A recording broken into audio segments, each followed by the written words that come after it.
আওয়ামী লীগের কিছু মানুষজনের কথা শুনলে মনে হয় কি যে সবকিছু একটা খেলা। মানে বাংলাদেশে যা চলছে এবং তার আগে আওয়ামী লীগ যতবার ক্ষমতায় ছিল, সামনে যতবার আসবে, এগুলো তাদের কাছে একটা গেম। মানে ব্যাপারটা অনেকটা ফান্ডামেন্টালি এরকম হয়ে গেছে তাদের কাছে যে আমাদেরকে জিততে হবে, অথবা আমরাই সামথিং, মানে কোনো একটা এন্টিটি যেটা সবসময় রাইট, অথবা রাইট যদি নাও হই আমাদেরকে রাইট হিসাবে প্রতীয়মান হইতে হবে। এই যে একটা খেলা ভেবে বসাটা, এটা সাইকোলজিটার পিছনে আমি চিন্তা করার চেষ্টা করছি যে আসলে ঘটনাটা কি। মানে ধরা যাক গতকালকে একজন আন্দোলনকারী মারা গেছে, তো সে তার আগের দিন ফেসবুকে পোস্ট করছে যে আচ্ছা আপা ছাড়া প্রথম ঈদ, সে খুবই হ্যাপি, শেখ হাসিনা নাই। এখন এইটার জন্য তার পোস্টে তার ওই ধরনের কথাটাকে বা ওই প্রোফাইল পিকচারটাকে শেয়ার করে কমেন্টে নিচে লিখে মানুষ, আওয়ামী লীগের লোকজন লিখে যাচ্ছে যে ফান করতেছে, মক করতেছে আর কি, যে আচ্ছা আপা ছাড়া প্রথম ডেথ, এরকম আর কি। ঠিক আছে, মানে এটা যে তারা করতে পারে না এমন না, তারা করতেই পারে, কিন্তু মাইন্ডসেটটা খেয়াল করে দেখেন যে ঘটনাটা কি ঘটতেছে। তারা চিন্তা করতেছে যে এ আমাদের বিরুদ্ধে বলছে, সুতরাং ওকে অ্যাট এনি কস্ট ধ্বংস করে দিতে হবে। বিরুদ্ধে কেন বলছে ওইটা আর দেখার দরকার নেই। তারপরে আরেকটা উইয়ার্ড জিনিস দেখলাম যে এক নারী হচ্ছে সহিংসতার শিকার হয়েছেন। তো আমি তো কয়েকদিন ধরে ফেসবুকে নাই, কোথাও নাই আর কি, অনলাইনে তেমন একটা নাই। দেখলাম যে ওই সহিংসতার শিকার হওয়া নারীর মানে বিভিন্ন আলাপের নিচে অথবা অন্যান্য ওই খবরের নিচে এসে কিছু আওয়ামী লীগের লোকজন এসে গালিগালাজ করতেছে। এর কমেন্টে আবার আরেকজন লিখছে কি যে উনি কিন্তু বর্তমান সরকারের সমালোচনা করেন, ওনাকে নিয়ে বাজে কথা বলা ঠিক হবে না। অর্থাৎ ওনাদের কাছে এই যে যে সহিংসতার শিকার হলো যে মানুষটা, তার পক্ষে কথা বলার আগে তাদের জানা দরকার যে এ তাদের রাজনৈতিক এজেন্ডা সার্ভ করে কিনা। যদি না করে তাহলে যতই রাইটফুল হোক কাজটা করা, মানে ওই ভদ্রমহিলার পাশে দাঁড়ানো যতটাই ন্যায়সঙ্গত একটি ঘটনা হোক, তারা দাঁড়াবে না।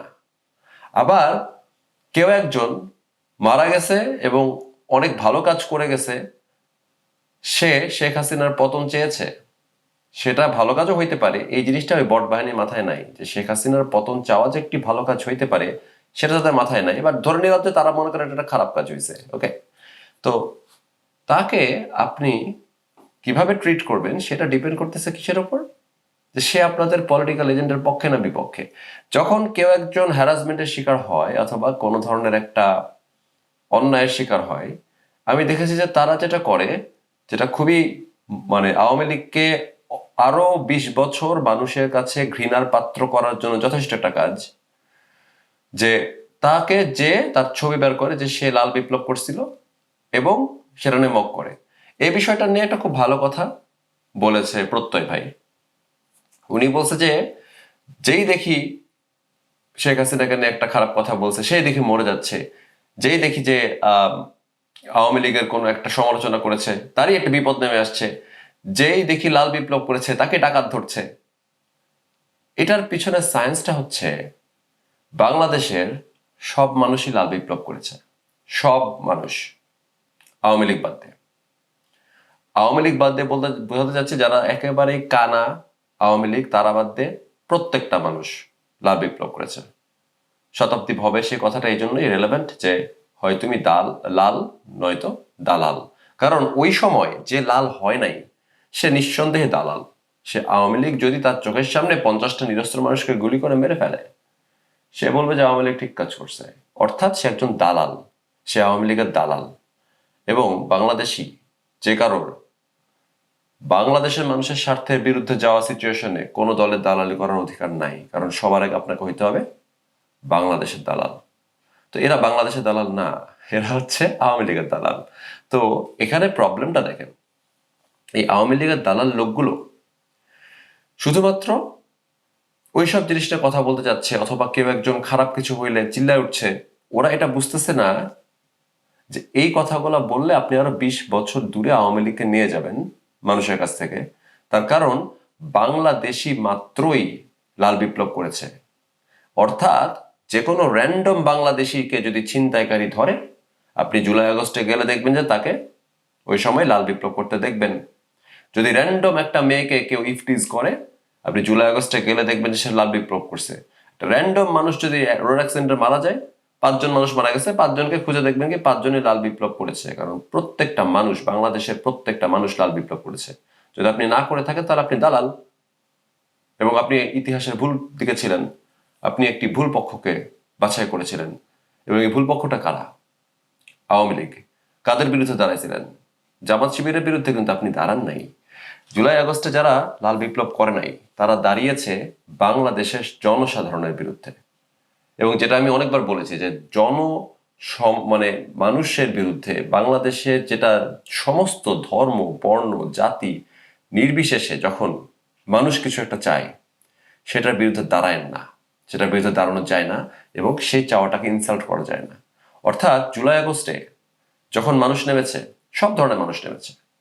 জামাত শিবির কয় পার্সেন্ট ছিল? 5%ও ছিল বলে আমার মনে হয় না। তর্কের খাতিরে ধরে নিয়ে আমি সবসময় বলি 5 থেকে 10%, কারণ 10% বলাটা অনেক বড় একটা অংশ থেকে দিয়ে দাও। ইসলামিস্টদের কথা বলছি, যারা মামুনুল হকের পোলাপান, যারা হচ্ছে মাদ্রাসার পোলাপান, যারা মাদ্রাসার পোলাপান বলতে বোঝাচ্ছে যারা ওই যে বিপ্লবী মাদ্রাসার পোলাপান, যারা নাস্তিক কতল করতে চায়।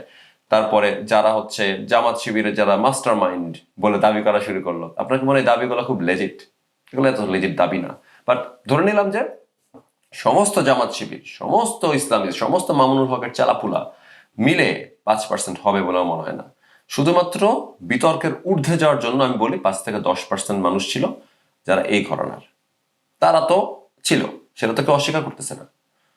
বাকি 95% ছিল সাধারণ মানুষ, আমার মতো মানুষ, ব্র্যাকে পড়া একটা ছাত্র ছাত্রীর মতন সাধারণ মানুষ, সাধারণ পাবলিক ইউনিভার্সিটিতে পড়া পোলাপানের মতন সাধারণ মানুষ, স্কুল কলেজে পড়া পোলাপানের মতন সাধারণ মানুষ, স্কুল কলেজে যেসব সাধারণ পোলাপান পড়ে তাদের বাপ মায়ের মতো সাধারণ মানুষ, সাধারণ খেটে খাওয়া মানুষ, রিক্সাওয়ালাদের মতো লোকজন, চায়ের দোকানদার, যারা ঝাড়ু দেয়, যারা হচ্ছে টোকাই, এইসব পোলাপানের মতন সাধারণ মানুষ রাস্তায় ছিল। এটার মতন কমপ্লিট গণ অভ্যুত্থান বাংলাদেশ পর্যন্ত দেখে নাই। এর ওপরে একটা জিনিসই আছে ইতিহাসে, সেটা হচ্ছে মুক্তিযুদ্ধ। এর বাইরে 90 এখন এটার অনেক নিচে, কারণ 90 এত জনসমাগম হয় নাই, এত ধরনের লোক আসে নাই। সেই ধরনের একটা জিনিসের বিরুদ্ধে আপনি দাঁড়ানো মানে আপনি বাংলাদেশের বিরুদ্ধে দাঁড়ানো। আপনি এই কাজ করতে পারেন না। ওইখানে জামাত শিবির থাকলেও করতে পারেন না, জামাত শিবিরের ইন্ধন থাকলেও করতে পারেন না, জামাত শিবিরের মাস্টার মাইন্ডে হওয়া প্ল্যান হইলেও করতে পারেন না। কারণ প্রত্যেকটা মানুষ রাস্তায় নেমেছে শেখ হাসিনা পতন দেখতে, কারণ তার নিজস্ব এজেন্ডা আছে। এবং অনেকে বলে কি, অনেকে একটা ফাত্রা কথা বলে যেন খুব বিশাল একটা গুরু তত্ত্ব বলে ফেলতেছে। অনেকে ফাত্রা কথাটা কি বলে, বলে যে এটা কখনোই কোটা আন্দোলন ছিল না। অফকোর্স এটা কখনোই কোটা আন্দোলন ছিল না। আওয়ামী লীগ সরকার চলে যাক, এই জিনিসটা যে কোনো হাসত উঠলেই আমাদের প্রথম চিন্তা থাকে আওয়ামী লীগ সরকার চলে যাক, তাই না? মানে যতবার 18 সালের ভোটের পর থেকে, স্পেশালি আমার মনে আছে 18 সালে আমার প্রথমবারের মতন ভোট দিতে যাওয়ার কথা, ফার্স্ট টাইম ভোটার হবো, প্রচুর আগ্রহ নিয়ে বলেছিলাম যে ভোট দিতে পারবো। তারপর 18 সালে কি হয়েছে আপনারা জানেন। এরপর থেকে আওয়ামী লীগকে চলে যাইতে হবে, এটাই আমরা আশা করি। আমরা আশা করি একটা আন্দোলন হলে আওয়ামী লীগের পতন হবে। কোটার আন্দোলনের জন্য কেন রাস্তায় নামছে? মানে একটা মানুষ যখন, যারা কোটা আন্দোলন করতে নামছিল তারা বাদ দিয়ে আর কেউ কোটা আন্দোলনের জন্য রাস্তায় নামে নাই। প্রথম গুলিটা ছোড়ার পর থেকেই মানুষ রাস্তায় নামছে সরকার ফেলতে। এটা সব সময় সরকার ফেলার আন্দোলন ছিল। আর যেসব বোকাচোদারা বলেন যে আমি ততদিন পর্যন্ত সমর্থন দিয়েছি যতদিন পর্যন্ত ভেবেছি এটা কোটার আন্দোলন, যখন ভেবেছি দেখেছি এটা সরকার ফেলার আন্দোলন তখন আর সমর্থন দিইনি। আপনি তো একটা বাস্টার্ড। আপনার মতো দেশদ্রোহী খুবই হতাশাজনক। বাংলাদেশের নাগরিকত্ব ছেড়ে দেওয়া উচিত আপনার। আপনি যখন জানছেন যেটা সরকার ফেলার আন্দোলন তখন সরে গেছেন মানে কি? আপনি দালাল। আপনি বাংলাদেশ হিসাবে আপনার লজ্জিত হওয়া উচিত। আপনার বাংলাদেশি বলার অধিকারই থাকা উচিত। আপনার পাসপোর্ট কেড়ে নেওয়া উচিত, আপনার নাগরিকত্ব কেড়ে নেওয়া উচিত। যে আপনি কোটা আন্দোলন ভেবে আসছিলেন, আর যখন বুঝছেন সরকার ফেলার আন্দোলন তখন সরে যেতে চাইছেন।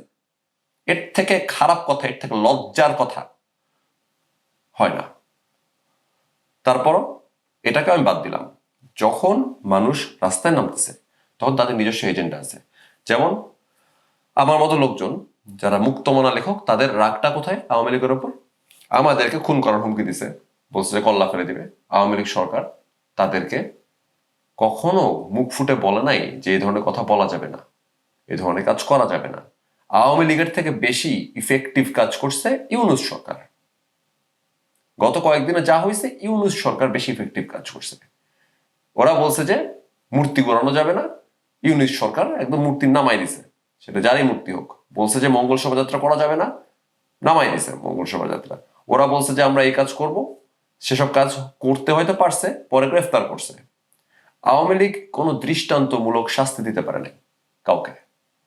উল্টা কি হয়, আওয়ামী লীগের সময় অভিজিৎ রায়ের হত্যাকারীদেরকে মানে আদালতের বারান্দা দিয়ে ফিল্মি স্টাইলে দৌড়ে গিয়ে বাইকে চেপে বসে পালিয়ে যেতে দেখা যায়। ফ্যান্টাস্টিক। মানে আওয়ামী লীগ আমাদেরকে এই প্রোটেকশন দিতে পারে নাই, এবং এই প্রোটেকশনের দাবি আমি জামাত ইসলামের কাছ থেকে করি না, আওয়ামী লীগের কাছ থেকে করি, যেটা তারা দিতে পারে নাই।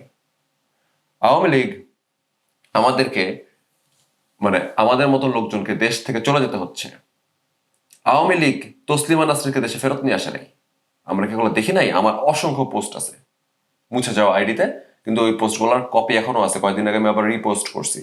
প্রথমেই থাকে উৎসর্গ তসলিমা নাসরিনকে, যার আশু প্রত্যাবর্তন কাম্য। অনেক জায়গাতে আমি লিখি যে আমার জীবদ্দশায় যাকে আমি বাংলাদেশের মাটিতে পা রাখতে দেখবো। এই জিনিসগুলা কেন আমাকে বলতে হবে আওয়ামী লীগের সময়? আওয়ামী লীগের সময় কেন তসলিমা নাসরিন ফিরে আসবে না? তুমি তো আর মোল্লা সরকার না। তাহলে তসলিমা নাসরিন নাস্তিকবাদী কথাবার্তা বলবে দেখে তুমি তাকে বের করে দিবা? তুমি মুখ ফুটেও বলবা না যে নাস্তিকতা কোনো অপরাধ না? এই কথাটা আওয়ামী লীগের মুখ থেকে আমরা শুনতে চাইছি, পাই নাই। লং স্টোরি শর্ট, আমাদের রাগ হচ্ছে যে আওয়ামী লীগ নিজেদেরকে সেকুলার দাবি করে, মোল্লাদের ধন চুষে। মোল্লাদের ধন চুষতে চুষতে আপনারাই বানাইছেন মাস্টার মাইন্ড হওয়ার মতন সংগঠিত শক্তি। সেটাও বাদ দিলাম। যেই লোকটা রিক্সাওয়ালা, ওর রাগ কিসে? রিক্সাওয়ালাকে তো আমি গালি দিতে শুনছি, তুই মানুষ নাকি আওয়ামী লীগ? ওর রাগ আছে, ওর রাগ আমার মতো না। ও নিজেও নাস্তিকের ফাঁসি চায় হয়তো, কিন্তু আওয়ামী লীগের উপর ওর রাগ হচ্ছে অন্য জায়গায়। যে মুটে তার অন্য জায়গাতে রাগ, যে ছাত্র তার অন্য জায়গাতে রাগ, যে ইউনিভার্সিটির স্টুডেন্ট তার অন্য জায়গাতে রাগ, যে ব্র্যাকে পড়ে তার অন্য জায়গাতে রাগ। প্রত্যেকটা মানুষের একটা বিশাল রাগ আছে আওয়ামী লীগের উপর, এবং সেই কারণে তারা রাস্তা নামছে যে আওয়ামী লীগকে সরাইতে হবে। মনস্টার হয়ে গেছে ওরা। ওরা হচ্ছে সবাইকে ধাপ ধুপ গুলি করে দিচ্ছে। এবং ফান পার্ট হচ্ছে যে গুলি করার ব্যাপারটা নিয়ে আপনারা তো তাফালিং করার চেষ্টা করেন কেন? স্নাইপার শটের কথা তুলেন কেন? স্নাইপারের গুলিতে যারা মারা গেছে তাদেরকে মানে আমি একটা মেজরিটি পর্যন্ত আমরা প্রমাণ করতে পারবো যেসব স্নাইপার শট আওয়ামী লীগের লোকজনই করেছে। কিন্তু সে আলাপ আলোচনা বাদ দিলাম, এগুলা যথাসময়ে প্রমাণ হওয়ার জন্য আমরা রেখে দিলাম। আমাদের কাছে অসংখ্য ফুটেজ আছে না, যেখানে পুলিশ আনআর্মড মানুষজনকে গুলি করছে, সর্বস্তরের আনআর্মড মানুষজনকে। এর পরে আওয়ামী লীগ আবার এটা বিশ্বাস করতে চায় যে প্রচুর পরিমাণে ইউনিফর্ম সেল করা হয়েছে, যে ইউনিফর্ম পরে পুলিশরা নাকি গুলি করে বেড়াচ্ছিল। অন দ্যাট নোট, 20টা দিন ধরে এই কাহিনী চলতেছে, আপনার আসল পুলিশগুলা কিছু করলো না কেন? মানে কনস্পিরেসি কোনো সীমারেখা নাই। সহজ সত্যকে আপনারা জোর করে কনস্পিরেসি বানাতে চান, বানিয়ে বলতে চান যে জুলাই আগস্ট করাটা অন্যায় হয়েছে। আওয়ামী লীগকে আপনি এইখান থেকে দায় মুক্তি দিতে পারবেনই না। যারা যারা আওয়ামী লীগের কারেন্ট ক্যাবিনেট মেম্বার ছিল, হয়তো সবাই সরাসরি দোষী সাব্যস্ত হবে না, কিন্তু অনেকেই দোষী সাব্যস্ত হবে। তারাও হবে যারা এখন আনঅ্যাপোলজেটিক্যালি শেখ হাসিনার নির্দোষ হওয়ার দাবি করতেছে। আপনারা সবাই অ্যাকাউন্টেড হবেন। সরকার যেভাবে জনগণের ট্যাক্সের টাকায় কেনা অস্ত্র দিয়ে মানুষ মেরেছিল। আর এই আলোচনাগুলা এতদূর পর্যন্ত আলোচনা করার কোনো মানে প্রাসঙ্গিকতাই নাই, যদি না আমি দেখতাম যে আপনাদের মধ্যে পুরো জিনিসটা গেম হয়ে গেছে, একটা খেলা হয়ে গেছে। এটা মানে আমার পক্ষে থাকলে আমি তার জন্য কথা বলবো, তার বিপদে আমি দুঃখ প্রকাশ করবো, অথবা অ্যাটলিস্ট খুশি হব না। আর আমার পক্ষে না থাকলে, তার কোনো দোষ না থাকলেও তাকে আমরা গালিগালাজ করব। এই মাইন্ডসেটটা দেখায় যে কেন আপনারা জুলাই আগস্টকে নির্দোষ মনে করেন, কেন আপনারা শেখ হাসিনাকে নির্দোষ মনে করেন। কেন আপনাদের মুখ থেকে বেরিয়ে আসে যে শেখ হাসিনা থেকে বড় আওয়ামী লীগ আর নাই? দ্যাট মিনস আওয়ামী লীগ একটা বাইঞ্চোদের দল। শেখ হাসিনার থেকে বড় আওয়ামী লীগ না হলে তো প্রবলেম ভাই। এটা কি ধরনের কথাবার্তা? আমি মনে করি আমার থেকে বড় আওয়ামী লীগ আর নাই। পারলে ডিবাঙ্ক করেন। আমার থেকে বড় আওয়ামী লীগ আর নাই, ডিবাঙ্ক করে দেখান পারলে। শেখ মুজিবুর রহমান আর আমি একই মানুষ, এটা পারলে ডিবাঙ্ক করেন। আপনারা অনেকেই মনে করেন যে আমরা তো আওয়ামী লীগের জন্য অনেক কাজ করছি, মাই খাইছি, এখানে গোয়া মার খাইছি, ওখানে গোয়া মারছি, তাহলে নিশ্চয়ই আমাদের ক্লেম বেশি, আপনাদের ক্লেম নাই আওয়ামী লীগের প্রতি। যে মুহূর্তে আপনি আওয়ামী লীগের থিম, আওয়ামী লীগের মূলনীতি চোদেন না, সেই মুহূর্ত থেকে আপনার আওয়ামী লীগের উপর কোনো অনারশিপ নাই।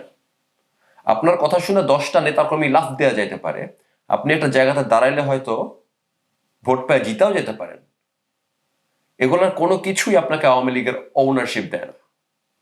আওয়ামী লীগের মূলনীতি, আওয়ামী লীগের থিম, আওয়ামী লীগের শিক্ষা, নৈতিকতা যদি আপনার মধ্যে না থাকে, আপনি তো আওয়ামী লীগকে ওন করেন। আপনার থেকে আওয়ামী লীগকে বেশি আমি ওন করি। আর শেখ মুজিবুরের পরে, শেখ মুজিবুর রহমানের পরে আমার থেকে বড় আওয়ামী লীগ আর নাই, পারলে এটা প্রুভ করেন। এবং একজন ট্রু আওয়ামী লীগার জুলাই আগস্টে শেখ হাসিনার বিরুদ্ধে শক্তভাবে স্ট্যান্ড নিয়েছে। একজন ট্রু আওয়ামী লীগার কেয়ার করবে না যে আপনার মানুষের মুক্তির জন্য আপনাকে ভারতের কাছ থেকে সাহায্য নিতে হচ্ছে নাকি ইরানের কাছ থেকে। কিন্তু একই সাথে একজন ট্রু আওয়ামী লীগার মানুষ মুক্ত হয়ে যাওয়ার পরে ভারতকে তোষামত করবে না। এইটা যে একটা সুন্দর ফাইন লাইন, এটা ডিরেক্টলি বঙ্গবন্ধুর শিক্ষা। এইটা শিক্ষা না যে আপনার লিডার বাল ছিড়বে আর আপনি তাকে চোখ বন্ধ করে সাপোর্ট দিয়ে যাবেন। বাট এই বিষয়ে আমরা অনেক আলোচনা করব, কারণ আমরা আসলে অনেকগুলো ফাঁকা কথা না বলে আমরা পয়েন্ট ধরে, টপিক ধরে আলোচনা করতে চাই। সামনে এই আলোচনাগুলো আসবে, আপনারা দেখতে পাবেন যে আসলে কার কার আমল নামে কি কি আছে, কে কে আওয়ামী লীগের কাছ থেকে টাকা নিয়ে কথাবার্তা বলে এবং কে কে টাকা নিয়ে কথাবার্তা বলার পাশাপাশি এমন একটা ভান দেখায় যেন সে নৈতিকতার জায়গা থেকে বলতেছে। আর কারা কারা নৈতিকতা থেকে বাংলাদেশে ভালো চেয়ে কথাবার্তা বলে, এই জিনিসগুলো স্পষ্ট করার দরকার আছে। পেইড এজেন্টরা টাকা নিয়ে যেহেতু ফেলছে, ওদেরকে পেইড হয়ে কথা বলতে হবে। আপনি টক শো মারান, আপনি ইভেন্ট হোস্ট করেন, ভাবেন কি কেউ বুঝে না, আমরা জানি না। ভাই, আওয়ামী লীগের ভেতরে প্রচুর লোকজন আছে যারা আওয়ামী লীগের কাজ কারবার দেখে বিরক্ত। এই মুহূর্তে ইনফরমেশন বাতাসে ভাসে। কারো আপনাদের প্রতি লয়্যালটি নাই, কারণ আপনাদের মরাল গ্রাউন্ডটা নষ্ট করছেন আপনারা। আপনাদের মরাল গ্রাউন্ড নাই যে লয়্যালটি থাকবে। আমার জন্য কিছু মানুষ প্রাণ দিতে পারে, আপনার জন্য দিবে না। আমার লোকেশন বের করার জন্য আপনি মানুষকে টর্চার করে মেরে ফেলবেন, আমার লোকেশন বলবে না, কিন্তু আপনারটা বলবে। কারণ আপনি ন্যায়ের পথে ছিলেন না, আপনি নৈতিকতার জায়গা থেকে সরে গেছেন। আপনার জন্য কারো কোনো লয়্যালটি নাই। টাকা কোত্থেকে আসে, কে দেয়, কবে পায়, কিভাবে আসে, কোন চ্যানেলে আসে, সবকিছু বের করাটা ইজি, এবং আমরা এটা বের করছি। তারপরে দেখা যাবে কারা কার পেইড দালাল। যদি সম্ভব হয় আমার পেমেন্ট বের করেন, হিস্ট্রি, আমার চ্যাট হিস্ট্রি ঘাটেন, ব্যাংক ট্রান্সফার ঘাটেন, ফোন কল ঘাটেন। জীবনেও কোনো মানুষের কাছ থেকে কোনো ইনস্ট্রাকশন অথবা বেনিফিট যদি বের করতে পারেন, আমি আপনাকে $20 মিলিয়ন দিব, যেহেতু সবাই বলে যে ইউএসআইড $1 মিলিয়ন দেয়। অথবা আপনি যেটা বলবেন সেটাই দিব আপনাকে, ইফ ইটস পসিবল বের করে দেখায়েন। কিন্তু আমরাও বের করতেছি, আপনাদের তো আছে, আমার তো নাই। অপেক্ষা করেন, আমরা এগুলো নিয়ে আলো আলোচনা করবো, ভিডিওজ আসবে, কথাবার্তা হবে, ডকুমেন্টস আসবে, আপনারা নিজেরা মিলা নিতে পারবেন হোপফুলি। আজকের মতন বিদায়, সবাই ভালো থাকবেন।